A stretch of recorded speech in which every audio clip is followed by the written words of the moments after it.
Well, we have a new threat from Iran, with the regime warning of possible retaliation against the UK after the seizure of an Iranian oil tanker by British troops. And this is as we're already in the midst of an escalating tension in the region. So Fox News' Lucas Tomlinson at the Pentagon with the details. Lucas?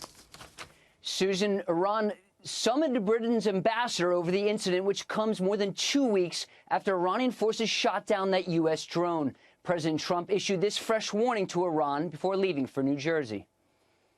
We'll see what happens with Iran. Iran has to be very, very careful.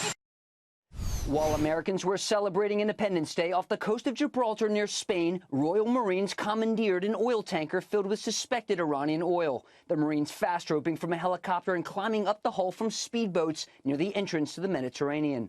National Security Advisor John Bolton congratulated the British, quote, "Excellent news. The UK has detained the supertanker Grace 1 laden with Iranian oil bound for Syria in violation of EU sanctions.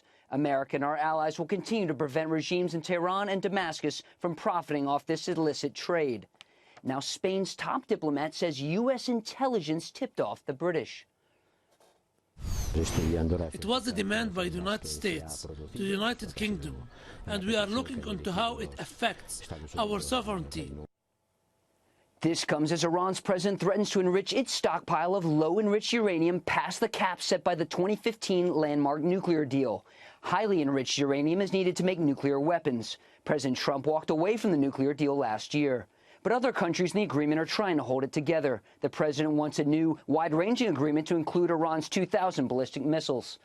And today, a former Iranian leader in its Islamic Revolutionary Guard says Iran needs to take that tanker back by force. Another official says they should seize a British tanker as well. Susan? Lucas, thank you. All right, let's dig into this a little more. Joining us now, William Ruger, Charles Koch Institute Vice President for Research. William, I'm wondering what you're making of this specific incident and also how it raises tensions in the Persian Gulf and how Iran may react in terms of retaliation. Well, thanks for having me here to talk about this important issue. I mean, I think one of the things we have to remember is that we shouldn't be surprised by Iranian behavior in some way, because since we withdrew from the deal, there's a lot less incentive for Iran to comply and to behave. And I think what we need to remember and keep really in mind here is that President Trump talked about how Mideast wars are for losers, right? They're not good for American national interest. And so what I think we need to do is keep in mind that we need to find a way forward here. And I think the president is committed to negotiations that could get us a deal. And we shouldn't have preset conditions, because that will prevent the opportunity to really get there without war. Because, again, war isn't in our national interest here. And does it help President Trump with his mission that other countries are standing behind him? Are we stronger if we're united, for example, when taking on Iran? Sure, but again, the United States is the most important actor in this, and it's really up to President Trump, I think, to set the tone here.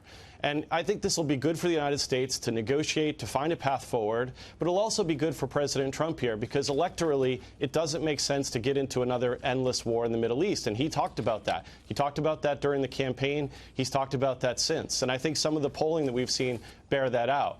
A poll that was done by VoteVets and Concerned Veterans for America, for example, recently found that a majority of Americans oppose attacks on Iran.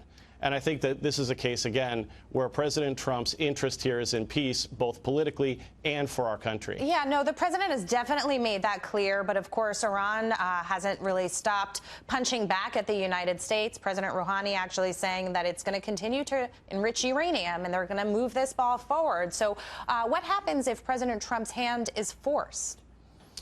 Well, again, hopefully he'll cut through this and he'll find a path that is different from what his advisor John Bolton probably wants. And again, I think the president wants peace. I'm not sure that all of his advisors do. And I think really the president needs to assert himself to break through this, because, again, peace is in our interests here.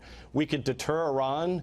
That's really important that we do that, and we signal that we will strike back if we're hit. But the fact is getting to peace is the answer here. It's good for America. It's good for the global economy. It's good for our allies. And it'll be good for Iran to sit down and cut through this as well. Well, what brought this all into the forefront again is that Iran's economy is struggling because of the sanctions.